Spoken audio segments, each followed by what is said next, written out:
Assalamualaikum warahmatullahi wabarakatuh. Saya Muhammad Sadiq Amrillah dari kelompok 3. Di sini saya akan membacakan dari paragraf 1 sampai paragraf yang ketiga. Bismillahirrahmanirrahim. Madiyatul hadarati warwiyatu syarqi wa hadaratihi. Wa'tirada akhirun yuwajjahu ila hadzal nahwi minat tafkiri walakinna lahu wajhain. Ahaduhuma khataru hakin wal akharu mudhikun hakin. Faqad yuqalu innal hadaratal urubiyyatu madiyatun musyrifatu fil madiyah la tattasilu birruhi aw la takadu tattasilu bihi wa hiya min ajli dzalika masdaru syarrin katsirin tashqa bihi aw uruba wa yasqa bihi alimul kulluhu aidan. ثم يقال بعد ذلك إن أوروبا نفسها قد زاهدا في حضرتها وضاقت بها وأخذ جماعة من كتابها وعلمائها وفلاسفتها يرغبون عن هذه الحضارات ويلتمسون لقلوبهم وعقولهم غذاء في روحية الشرق. أفنقبل على حضارة الأوروبية حين يزهد فيها الأوروبيون وما لنا نكبر هذه الحضارة وقد أصغرها وأصحابها وما لنا نعرف هذه الحضارة وقد أنكرها أصحابها وما لنا نترك الخير الذي يرغب فيه الأوروبيون إلى الشر الذي يرغب عنه الأوروبيون. أكثروا هذا إن بين المصريين خاصة والمشركين أمة قوما يملئون به أفواههم ويجرون به أقلامهم ويلقون به في نفوس الشباب فلا يلقون فيها إلا سم زعفا. من الحق أن الحضارة الأوروبية عزيمة الهز من الماديات ولكن من الكلام الفارغ والصحاف الذي لا يكيف عنده عاقل أن يقال إنها قليلة الحظ من هذه المعاني السمية التي تعزو الأرواح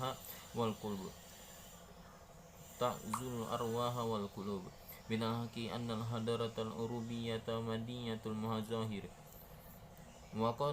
وقد نجحت من هذه الناحية نجاحا باهرا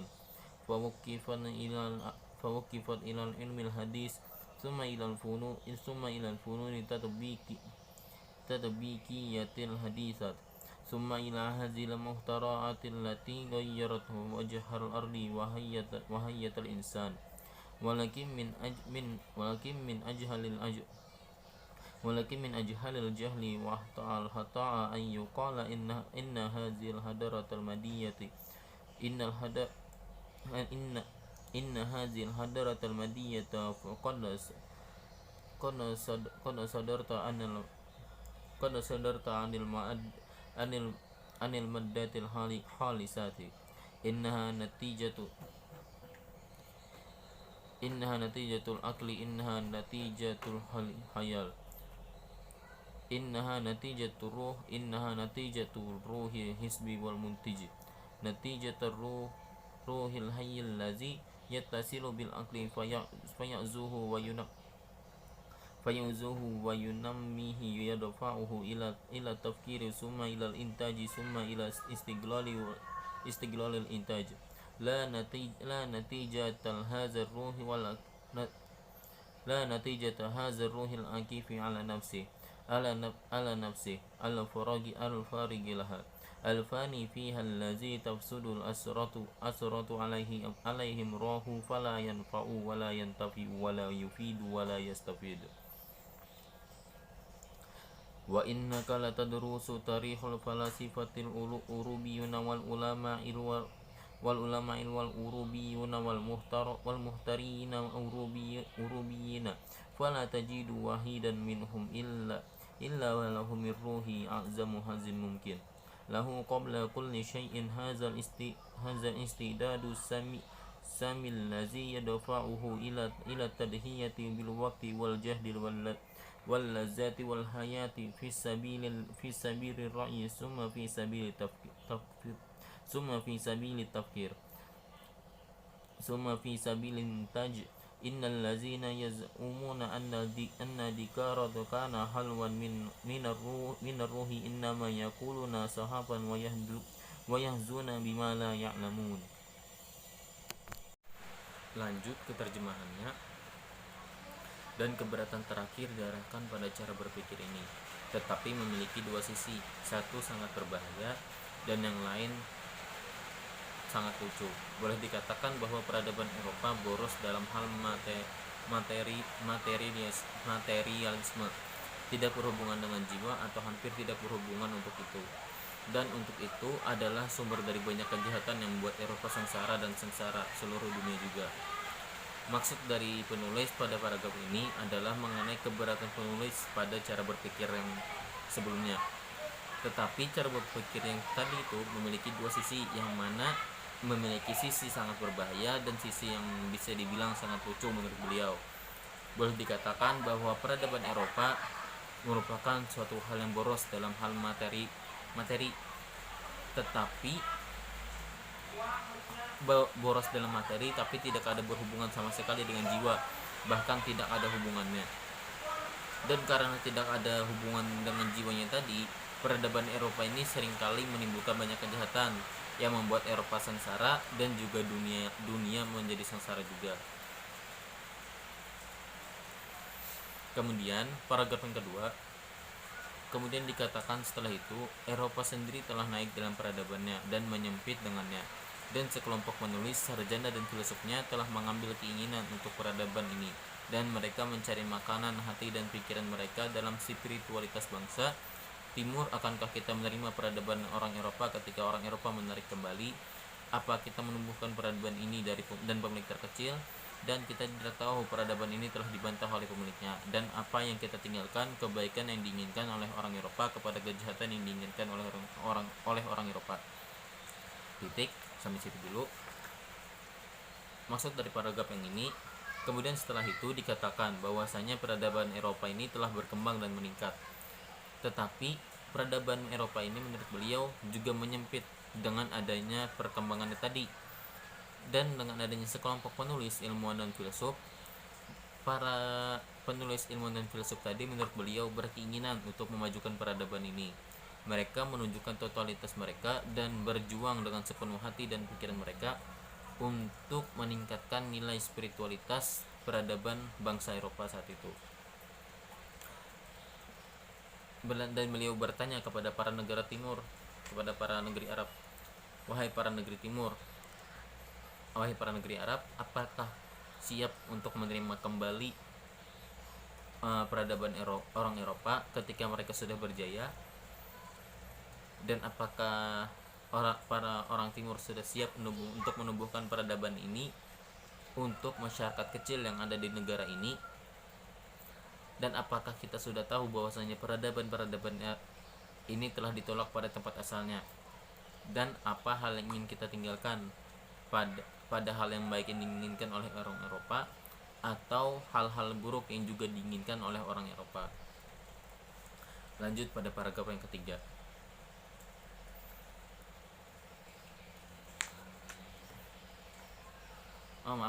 Masih di paragraf kedua. Saya membaca ini di antara orang Mesir pada khususnya dan orang Timur pada umumnya. Ada orang yang mereka gunakan untuk mengisi mulut mereka, menyeret pensil mereka dengan itu dan melemparkannya ke dalam hati para pemuda sehingga mereka tidak membuang apapun kecuali racun di dalamnya. Maksud dari kalimat yang ada pada paragraf kedua ini, beliau membandingkan orang Eropa tadi dengan orang Mesir pada khususnya dan orang Timur atau orang Arab pada umumnya. Ada pada orang Timur ada beberapa orang yang mereka gunakan untuk mengisi mulut mereka, yang mana artinya itu memanfaatkan orang lain untuk mengisi perut mereka.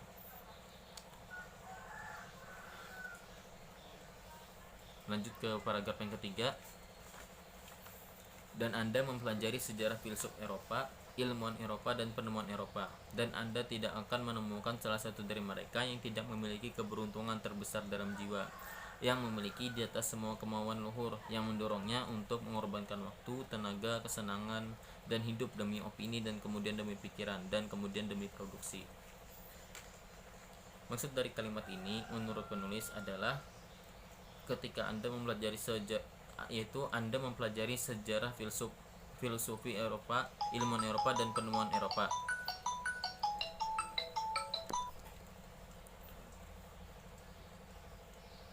Maksud dari kalimat yang di paragraf yang ketiga ini adalah Anda mempelajari sejarah filsuf Eropa, ilmuwan Eropa, dan penemuan Eropa.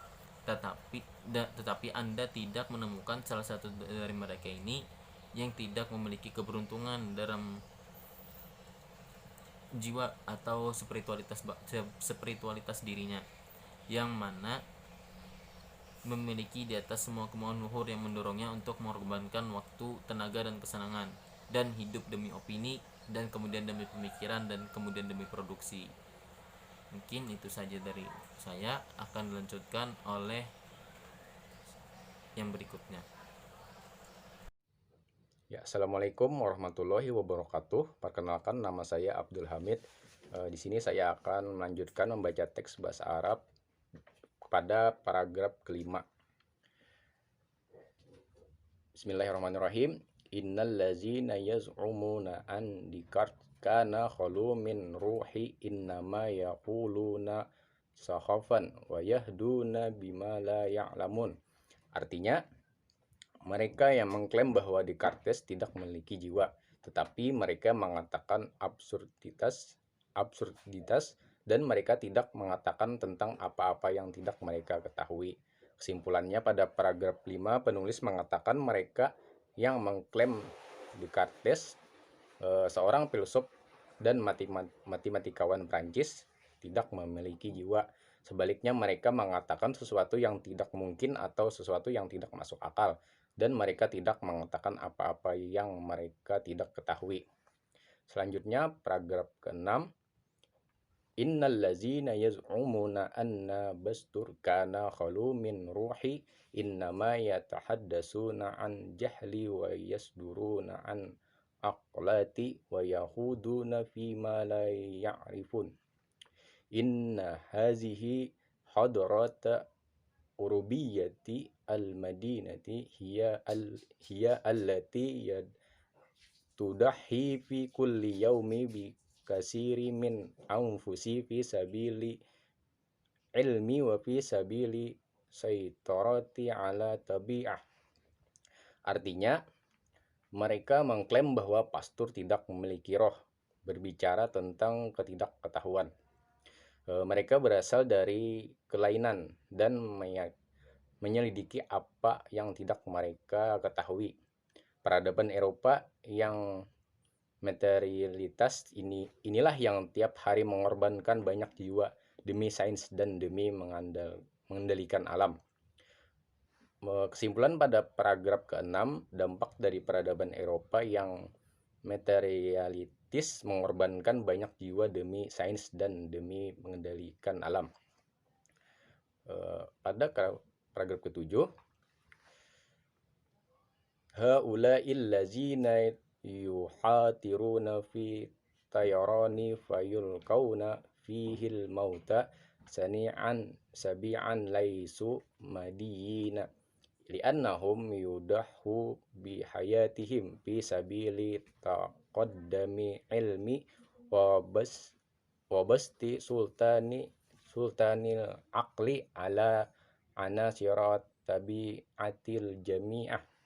Artinya, mereka yang mengambil risiko terbang dan melempar di dalamnya kematian yang mengerikan tidak materialitis, karena mereka mengorbankan hidup mereka demi kemajuan ilmu pengetahuan dan perluasan otoritas akal budi atas elemen yang sulit diatur. Pada paragraf ke-7 ini, kesimpulannya mengatakan bahwa para filsuf Eropa, ilmuwan Eropa, dan penemu Eropa, mereka bahkan sampai mengorbankan hidupnya demi kemajuan ilmu pengetahuan serta memperluas otoritas akal budi. Bismillahirrahmanirrahim. Di sini saya Ahmad Badrudin ingin melanjutkan tentang membaca teks bahasa Arab pada paragraf yang ke-8. Na'am, inna hunaka kutaban wa syu'ara'a wa falasifatan yudayyiquna bil hadarati al arubiyyati walakinnahum yabduluna hayatahum fi sabiliha in ta'arradat lil khatar. Inna farqan min haula'il kuttabi wal falasifatu yuwalluna wujuhahum syatra syarqi aw yuzhiruna dhalika. Walakin taqa bi annahum yarfuduna rafada kalahu an ya'ishu 'ishata syarqiyyina aw yusiru siratahum. Yang artinya, ya, ada penulis, penyair, dan filsuf yang mempersempit peradaban Eropa, tetapi mereka menghabiskan hidup mereka di jalurnya jika terkena bahaya. Sekelompok penulis dan filsuf ini memalingkan wajah mereka ke timur atau menunjukkannya, tetapi percaya bahwa mereka semua menolak untuk menjalani kehidupan timur atau melihat biografi mereka. Kesimpulan pada paragraf ke-8 ini, penulis, penyair, dan filsuf di sini terlihat merendahkan bentuk dari kemajuan peradaban Eropa, namun tetap berada di dalam bentuk peradaban tersebut jika merasa tidak aman akan peradaban bangsa timur. Sebagian dari filsuf ini juga berkiblatkan peradaban timur, namun di dalam hati mereka sebenarnya tetap menolak akan cara berpikir tersebut dikarenakan mereka adalah penulis, filsuf, dan penyair barat. Kemudian paragraf yang ke-9. Inna dhiqa bil hayatil hadirati khaslatun yamtazu biha ar-rajulu raqil hayu walan yarda'na al-hayata radan mutlaqan qiwamuhul id'anu illa alladhina khuliqu lil khumuli wal khumudi. Fa idza ra'aita al-arabiyya yadhiqu bi hayatihi wa yazdariha fa'lam annahu ma zala hayyan raqiyan mumtazan musta'idan lil kamali. Wa idza ra'aital arabiyya mada'na radiyan qani'an bima qusima lahu fa'lam anna dawlatuhu qad adanat bizawali. Wa idza qala al arabiyyu lana inna hadaratahu madiyatul baghdhah fa nahnu khaliquna an nazunna bihisnataini fa in kana sadiqan alimna annahu yuridul marida min hadhil hadratil madiyatil baghdhah wa in kana kadiban alimna annahu yuridu an yuzhidana fi hadhil hadrati liyasta'thira biha min dunina waliyahtafadha li nafsihi bihasanatiha wa mazayaha waliyumsikna nahnu fi hadratina ruhiyati allati taj'aluna lahu abidan. Yang artinya penderitaan kehidupan saat ini adalah karakteristik manusia yang hidup kelas atas, dan dia tidak akan puas dengan kehidupan sama sekali yang didasarkan pada ketundukan, kecuali bagi mereka yang diciptakan untuk kelusuan dan ketidakaktifan.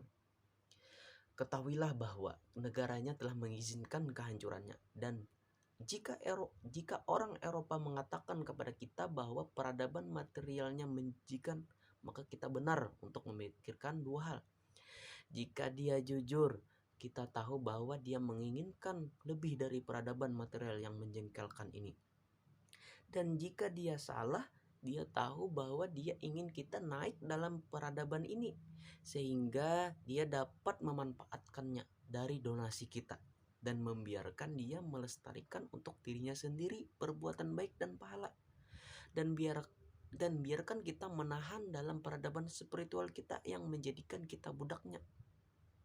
Nah, jadi kesimpulan pada paragraf ke-9 ini, penulis memberikan gambaran bahwa penderitaan di kehidupan saat ini adalah karakteristik dari manusia yang tidak merasa puas dengan pencapaiannya. Dan di sini penulis mengatakan bagaimana bangsa Eropa yang materialistis ini memanfaatkan bangsa yang lain untuk kepentingan bangsanya sendiri. Selanjutnya paragraf yang ke-10.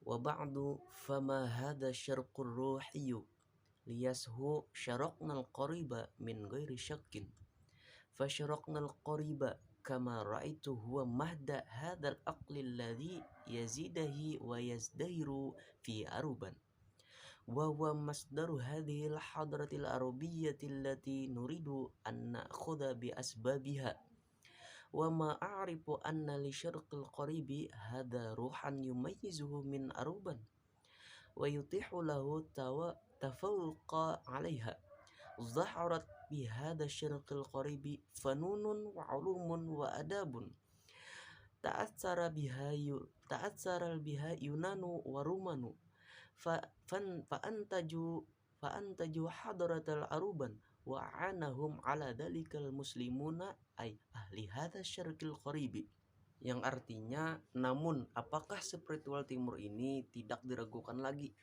ini bukanlah timur dekat kita, karena timur dekat kita seperti yang telah Anda lihat adalah tempat lahir pikiran ini yang tumbuh dan berkembang di Eropa, dan itu adalah sumber dari peradaban Eropa ini yang ingin kami perhitungkan penyebabnya. Dan yang saya tahu adalah bahwa timur dekat ini memiliki semangat yang membedakannya dari Eropa dan memungkinkannya untuk unggul di atasnya. Seni, sains, dan sastra di timur dekat. Seni, sains, dan sastra di timur dekat ini dipengaruhi oleh orang Yunani dan Romawi, sehingga mereka menghasilkan peradaban Eropa. Dan Muslim membantu mereka dalam hal itu. Artinya orang-orang di timur dekat ini. Jadi kesimpulan pada paragraf ke-10 ini, penulis menanyakan apa yang disebut peradaban religiositas bangsa timur. Ya, menurut penulis, pemikiran bangsa timur yang dianggap terbelakang dalam ilmu pengetahuan bukanlah peradaban timur yang sesungguhnya. Justru sebaliknya, awal dari kemajuan cara berpikir peradaban timur lah yang sedikit banyaknya memberikan kontribusi kepada kemajuan ilmu pengetahuan bangsa Eropa. Peradaban bangsa timur yang sesungguhnya dulu itu peradaban bangsa timur yang sesungguhnya dulu itu berakulturasi dengan bangsa Yunani, Romawi, sehingga terbentuklah peradaban yang maju di Eropa dalam bidang sains dan seni, serta bantuan kaum muslim turut membantu dalam kemajuan hal tersebut. Itulah yang disebut bangsa timur yang sesungguhnya. Kemudian paragraf yang ke-11, wa zaharat bi hadha syarqil qaribi diyanatun samawiyatun akhadhal arabiyuna minha qasyarqiyina bihuduzihim wa minhum al-masihu wa minhum al-yahudiyu wa minhum al-muslimu aidan afatakunu hadhihi diyanatun ruhan fi syarqi wa madatan fil ghurbi, yang artinya, sungguh nampaklah di negeri timur dengan agama samawi memeluk akan agama oleh bangsa Eropa sama halnya dengan bangsa timur. Sebagian dari mereka memeluk agama Kristen, Yahudi, dan sebagian dari mereka juga memeluk agama Islam. Apakah agama ini merupakan jiwa dan hati pada peradaban timur dan hanya sebagai masalah pada peradaban barat? Jadi kesimpulan pada paragraf 11 ini, penulis mengatakan di negeri timur atau pada bangsa timur disitulah munculnya agama samawi atau agama yang turun dari langit, dalam artian agama yang dibangun berdasarkan wahyu Tuhan. Dan pada bangsa Eropa pun juga seperti itu. Sebagian dari mereka memeluk agama Kristen, Yahudi, dan sebagian dari mereka juga memeluk agama Islam. Nah, di sini penulis pun bertanya-tanya,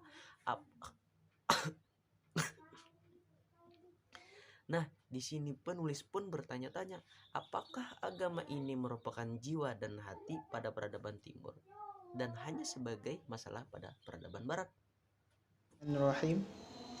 أخذا قويا فأما البيان فأمرها ظاهر وأما الصين فقد لجأت إلى عصابة الأمم منذ أعوام تطلب إليها أن ترسل إليها الخبراء لينظموا لها التعليم على النحو العربي.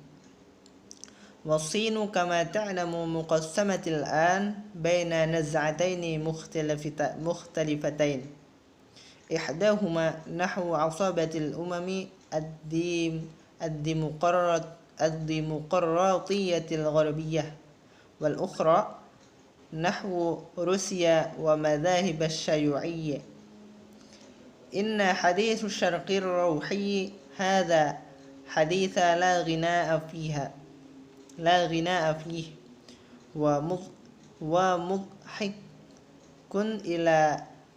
ومضحك إن نظرنا إليه نظرة عامة. فأما المصريين الذي يزهدون في الحضارة العربية ويدعون إلى روحية الشرق يعرفون إذا خلوا إلى أنفسهم أنهم يزهلون ولا يجدون وأنهم لا كرهوا أشد الكره أن يحيوا حياة الصين والهند. ولكن هذا الحديث خطار لأنه يلقي في روع الشباب بغض الحضارة العربية التي يعرفونها فيثبت همامهم ويضعف عزائمهم ويوجههم نحو هذه الحضارة الشرقية التي يجهلونها فيدفعهم إلى بيداء ليس لها أول ولا آخر. ومصدر هذا أن الذين يخوضون في أحاديث الشرق والغرب عندنا يجهلون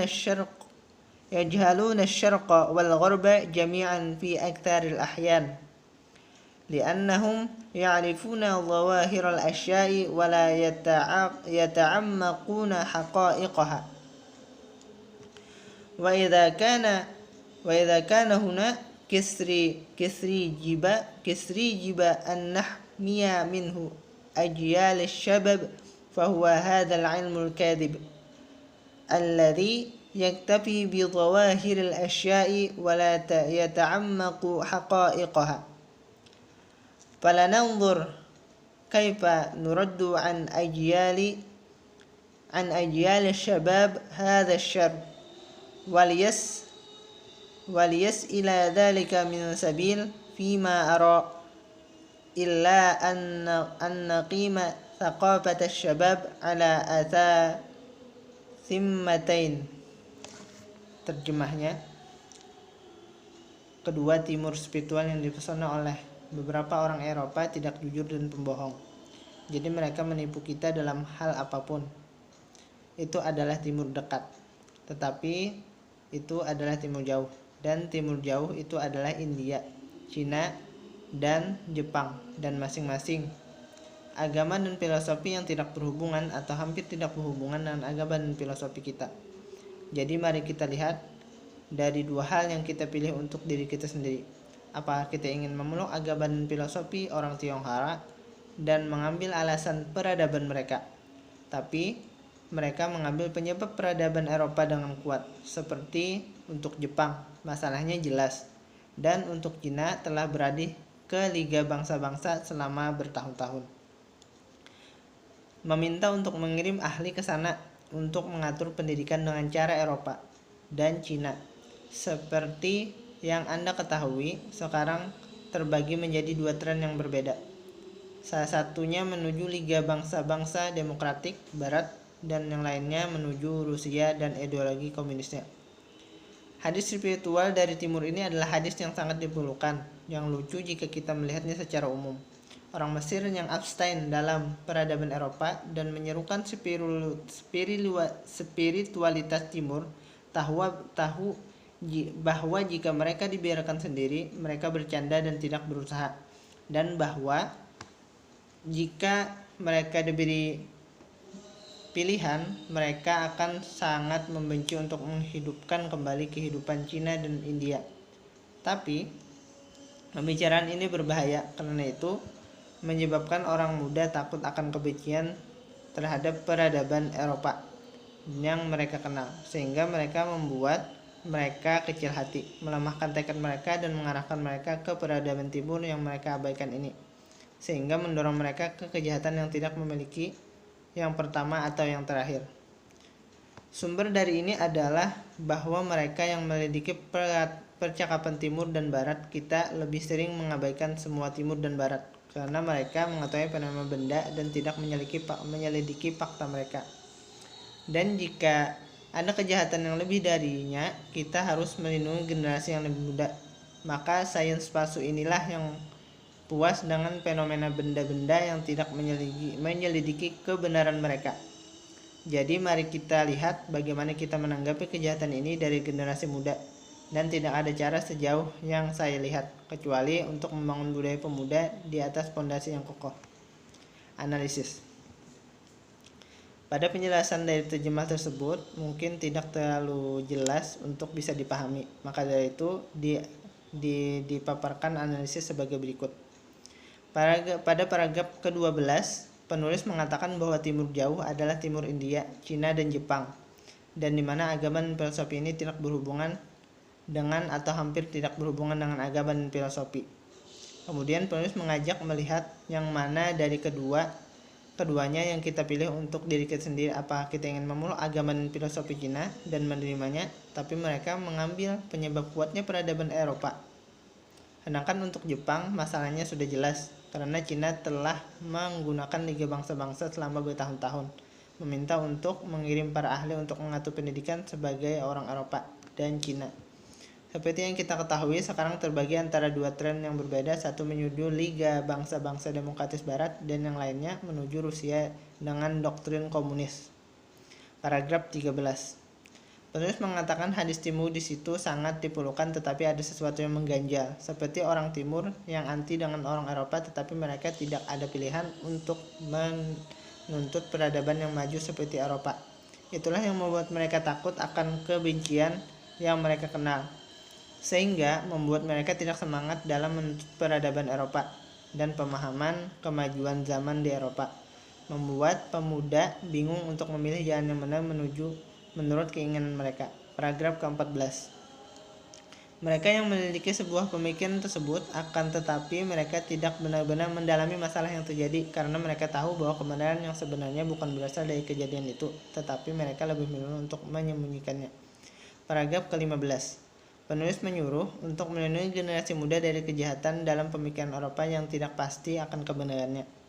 Mereka yang hanya puas dengan batasan mereka belum sampai ke tahap pemikiran yang sesungguhnya. Generasi muda harus dituntut untuk melihat kebenaran yang sesungguhnya agar tidak melangkah dalam kesesatan dan memiliki pondasi yang kuat.